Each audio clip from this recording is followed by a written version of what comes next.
ನಮ್ಮಲ್ಲಿ ನಶಿಸಿ ಹೋಗಿತ್ತು. ಇದು ಪುನರಾವರ್ತನೆ ಆಗಿದೆ. ನೀವು ಕೋವಿಧಾರ ಅಂತ ಒಂದು ವೃಕ್ಷವನ್ನ ಇವತ್ತು ರಾಮನ ಧ್ವಜದಲ್ಲಿ ನಾವು ನೋಡ್ಲಿಕ್ಕಾಗಿದೆ ಅಂತಲಾದರೆ ಅದು ಋಷಿ ಕಶ್ಯಪರು ಮಾಡಿದಂತ ವರ್ಣ ಸಂಕರ, ಅರ್ಥಾತ್ ಪ್ರಜಾತಿ ತಳಿಯ ಸಂಕರ. ಆವತ್ತೇ ಇದು ಹೈಬ್ರಿಡ್ ತಳಿಗಳ ಉತ್ಪತ್ತಿ ಏನು ಅಂತ ನಾವು ಹೇಳ್ತೀವಲ್ಲ, ಈ ಎರಡು ಯಾವುದು ಮಂದಾರ ವೃಕ್ಷ ಮತ್ತೆ ಪಾರಿಜಾತ ವೃಕ್ಷ, ಆ ಎರಡು ವೃಕ್ಷಗಳನ್ನ ಸಂಕರ ಮಾಡಿ ಕೋವಿದಾರ ವೃಕ್ಷವನ್ನ ಋಷಿ ಕಶ್ಯಪರು ಜಗತ್ತಿಗೆ ಕೊಟ್ಟರು. ಅದು ಇಕ್ಷ್ವಾಕು ವಂಶಕ್ಕೆ ಬಹಳ ದೊಡ್ಡ ಒಂದು ಸುವಸ್ತು ಆಗಿತ್ತು. ಅದಿವತ್ತು ರಾಮನ ಧ್ವಜದಲ್ಲಿ ವಿರಾಜಮಾನವಾಗಿದೆ.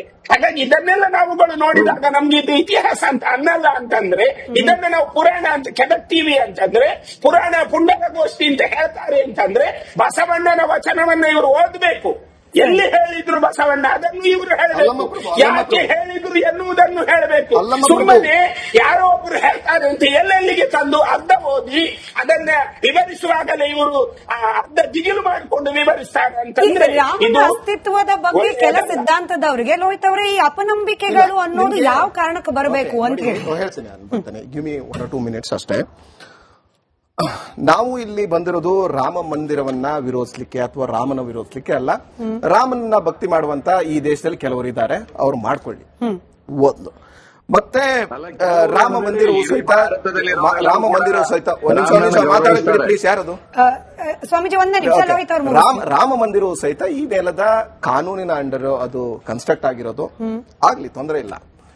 ರಾಮ ಮಂದಿರ, ದೇವರು, ಧರ್ಮಗಳು ಇತ್ತೀಚಿನ ಕಳೆದ ಸುಮಾರು 2 ದಶಕಗಳಲ್ಲಿ ಅತಿ ಹೆಚ್ಚು ರಾಜಕೀಕರಣಗೊಳ್ಳುತ್ತಾ ಇರುವ ವಿರುದ್ಧವಾಗಿ ನಾವು ಮಾತಾಡಲೇಬೇಕು.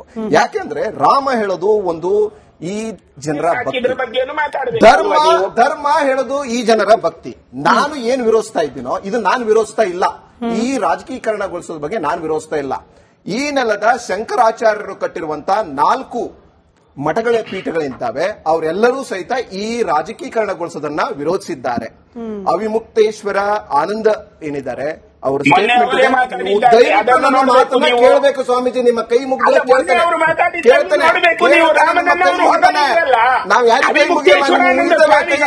ಅವಕಾಶ. ಓಕೆ, ಶೃಂಗೇರಿ ಮಠ, ದ್ವಾರಕಾನಂದ ಶಾರದಾ ಪೀಠ, ಜ್ಯೋತಿರ್ಮಠ ಮತ್ತು ಯಾವ್ದು ಪುರಿ ಮಠ ಒಡಿಸ್ಸಾದು, ಇವ್ರು ಯಾರೂ ಸಹಿತ ಈ ರಾಮ ಮಂದಿರದ ಉದ್ಘಾಟನೆಗೆ ಆಹ್ವಾನಿಸಿಲ್ಲ. ಅವರು ಇದನ್ನ ರಿಜೆಕ್ಟ್ ಮಾಡ್ತಾರೆ. ಯಾಕೆ ಅಂತ ಅಂದ್ರೆ ಈ Modi Shah and team, RSS and team, ಇವರು ಧರ್ಮಶಾಸ್ತ್ರದ ವಿರುದ್ಧ ಇದ್ದಾರೆ. ನಾನು ಹೇಳ್ತಾ ಇಲ್ಲ, ಈ ಮಠಾಧೀಶರುಗಳು ಹೇಳ್ತಾ ಇದ್ದಾರೆ ಧರ್ಮಶಾಸ್ತ್ರದ ವಿರುದ್ಧ ಇದ್ದಾರೆ, ಶಾಸ್ತ್ರಗಳ ವಿರುದ್ಧ ಇದ್ದಾರೆ ಅಂತ ಅನ್ಬಿಟ್ಟು ಖಡಾಖಂಡಿತವಾಗಿ ಅವರು ಇದನ್ನ ವಿರೋಧಿಸಿದ್ದಾರೆ. ಅವ್ರ ಪ್ರಕಾರ ಇವತ್ತಿನ ಒಂದು ಸ್ಟೇಟ್ಮೆಂಟ್ ನೋಡಿದೆ, ಯಾವುದೇ ಶುದ್ಧೀಕರಣದ ಯಾವುದೇ ಒಂದು ಹೊಸ ದೇವಸ್ಥಾನದ ಉದ್ಘಾಟನೆಯ ಸಮಯದಲ್ಲಿ ಶುದ್ಧೀಕರಣದ ಅಗತ್ಯ ಇದೆ. 7 ರೀತಿಯ ಶುದ್ಧೀಕರಣಗಳ ಅಗತ್ಯ ಇದೆ. ಭೂಮಿ ಶುದ್ಧಿ, ದ್ರವ್ಯ ಶುದ್ಧಿ, ಕಲಶುದ್ಧಿ, ವಾಸ್ತು ಶುದ್ಧಿ, ಯಂತ್ರ ಶುದ್ಧಿ, ಮಂತ್ರ ಶುದ್ಧಿ, ಆತ್ಮ ಶುದ್ಧಿ. ಕೇಳಿ, ಅವೆಲ್ಲ ಶುದ್ಧಿ ಆದ ನಂತರ ಉದ್ಘಾಟನೆ ಆಗತ್ತೆ. ಉದ್ಘಾಟನೆ ಆದ ನಂತರ that is done and dusted. ಮತ್ತೊಮ್ಮೆ ಯಾಕೆ ಈ ಪ್ರಶ್ನೆಗಳು ಯಾಕೆ ಬರ್ತಾ ಇದಾವೆ ಅಂತಂದ್ರೆ, ರಾಮ ಮಂದಿರ ಉದ್ಘಾಟನೆ ಆಗಿದ್ದು ಅಪೂರ್ಣವಾದಂತ ಮಂದಿರ, ಅದನ್ನ ಚುನಾವಣೆಗೋಸ್ಕರ ಬಳಕೆಗೋಸ್ಕರ ಅದನ್ನ ಹರಿಬರಿಯಲ್ಲಿ ಅದನ್ನ ಉದ್ಘಾಟನೆ ಮಾಡಿದ್ರು. ಅಷ್ಟೇ ಈಗ 1.5 ವರ್ಷದ ನಂತರ ಮತ್ತೊಮ್ಮೆ ಅದನ್ನ ಮತ್ತೊಂದಿದು ಧ್ವಜಾರೋಹಣ ನಾಟಕ ಶುರು ಮಾಡಿದ್ದಾರೆ. ಈ ನಾಟಕಗಳು ಸರಿ ಇಲ್ಲ ಅಂತ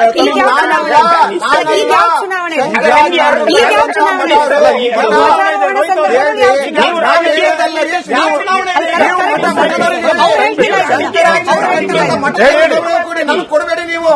ನಿಮ್ಗೇನು ಆಫಿಷಿಯಲ್ ಸ್ಟೇಟ್ಮೆಂಟ್ ಇದೆ, ನಿಮ್ ಕಳಿಸ್ಕೊಡ್ತೀನಿ, ನೋಡ್ಕೊಳ್ಳಿ. ಇದು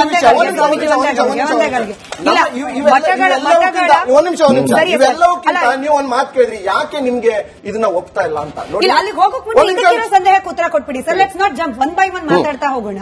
ಹೀಗಾಯ್ತು, ಕೆಲ ಮಠಗಳು ವಿರೋಧಿಸಿದ್ವು, ಚುನಾವಣಾ ಶಂಕರಾಚಾರ್ಯ ಮಠಗಳು ಅವರ ಇವತ್ತಿನ ಈ ದೇಶದ ಹಿಂದೂ ಧರ್ಮಕ್ಕೆ ಇವತ್ತಿನ ಸ್ಟೇಟ್ಮೆಂಟ್ ಬಗ್ಗೆ ಸ್ವಾಮೀಜಿ ಉಲ್ಲೇಖ ಮಾಡ್ತಾ ಇದ್ರು. ಶಂಕರಾಚಾರ್ಯರು ಹಿಂದೂ ಧರ್ಮದ ಟೇಕನ್ ಅದ್ರ ಬಗ್ಗೆ ಸ್ವಾಮೀಜಿ ಅವರು ಸ್ಪಷ್ಟನೆ ಕೊಡ್ತಾರೆ. ಬಟ್ ನನಗಿರುವ ಅನುಮಾನ, ಅವ್ರು ಯಾಕೆ ಹೇಳಿದ್ರು ಇದ್ರಲ್ಲಿ ರಾಜಕೀಯ ಬೆರೆಸ್ತಾ ಇದ್ದಾರೆ ಮೋದಿ ಹಾಗೆ ಅಮಿತ್ ಶಾ ಅವರು, ಹಾಗಾಗೇನೆ ವಿರೋಧ ಅನ್ನೋದು ಅವರ ಅಭಿಪ್ರಾಯ ಅನ್ನೋದು ನಿಮ್ಮ ಉಲ್ಲೇಖ ಆಗಿತ್ತು. ಅದನ್ನೇ ಸರ್, ಅವರ ಅಭಿಪ್ರಾಯ ಅನ್ನೋದು ನಿಮ್ಮ ಉಲ್ಲೇಖ ಆಗಿತ್ತು. ಫಾರ್ ಮೈ ಅಂಡರ್ಸ್ಟ್ಯಾಂಡಿಂಗ್, ನಮ್ಮ ವೀಕ್ಷಕರ ಅಂಡರ್ಸ್ಟ್ಯಾಂಡಿಂಗ್ ನಾನು ಕೇಳ್ತಾ ಇದ್ದೀನಿ, ಚುನಾವಣಾ ಲಾಭಕ್ಕೋಗಿ ರಾಮ ಮಂದಿರವನ್ನ ಉದ್ಘಾಟನೆ ಹರಿಬರಿಯಲ್ಲಿ ಮಾಡಿದ್ರೆ ಅಯೋಧ್ಯೆಯಲ್ಲಿ ಗೆಲ್ಲಬೇಕಾಗಿತ್ತು, ಗೆಲ್ಲಿಲ್ಲ.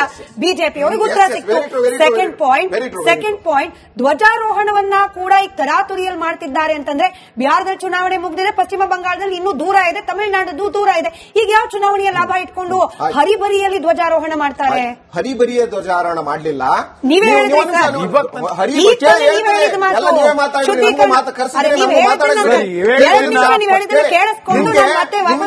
ಇಡೀ ದೇಶಕ್ಕೆ ಅರ್ಥ ಆಗದೆ ಇರುವಂತಹ ಮೋದಿ ಶಾ ಕುತಂತ್ರ ಅಯೋಧ್ಯದ ಎಂಪಿ ಸೀಟ್ ಕಾನ್ಸ್ಟಿಟ್ಯೂಷನ್ ಅಲ್ಲಿರುವಂತಹ ಆ ಜನರುಗಳಿಗೆ ಅರ್ಥ ಆಗಿದೆ. ಆ ಕಾರಣಕ್ಕೋಸ್ಕರ ಅಯೋಧ್ಯದಲ್ಲಿ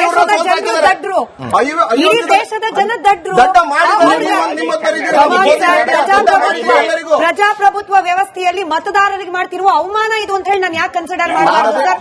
ದಡ್ರನ್ ಮಾಡಿದ್ರು ಸರ್.